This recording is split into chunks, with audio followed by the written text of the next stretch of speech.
Hello everyone, welcome to my channel. সবাই কেমন আছেন? রুই মাছ দিয়ে ছিম রান্না করব, চলুন রেসিপিটা শেয়ার করি। প্রথমে ছিমে পোকা আছে কিনা দেখে নিয়েছি এভাবে করে।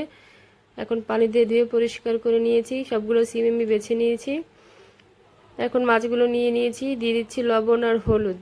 হলুদ আর লবণ দিয়ে সুন্দর করে হাত দিয়ে মাখিয়ে নিব মাছগুলোকে। এখন কড়াই গরম করে তেল দিয়ে দিয়েছি, দিয়ে দিলাম মাছ। মাছগুলোকে আমি ভেজে নেব। মাছগুলোকে উল্টে দিচ্ছি। মাছগুলো আমার ভাজা শেষ, আমি তুলে নিচ্ছি। এখন আগে থেকে পেঁয়াজ আর রসুন ব্লেন্ড করে নিয়েছিলাম, এটাকে আমি কড়াইতে দিয়ে দিব। তো দিয়ে দিচ্ছি পেঁয়াজ আর রসুন বাটা একসাথে, দিয়ে দিচ্ছি কাঁচামরিচ, দিয়ে দিচ্ছি 1 চামচ লবণ, দিয়ে দিচ্ছি 1 চামচ হলুদ, দিয়ে দিচ্ছি হাফ চামচ ধনের গুঁড়ো, একটু করে শুকনো মরিচের গুঁড়ো দিচ্ছি, যেহেতু আমি কাঁচামরিচ এখানে দিয়েছি। একটু নাড়াচাড়া দিয়ে কষানোর পানি দিয়ে দিব। ধুয়ে রাখা সিমগুলো এখানে আমি অ্যাড করে দিচ্ছি।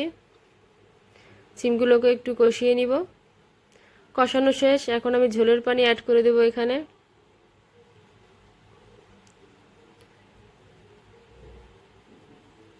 মাছগুলোকে দিয়ে আমি নামিয়ে নিব।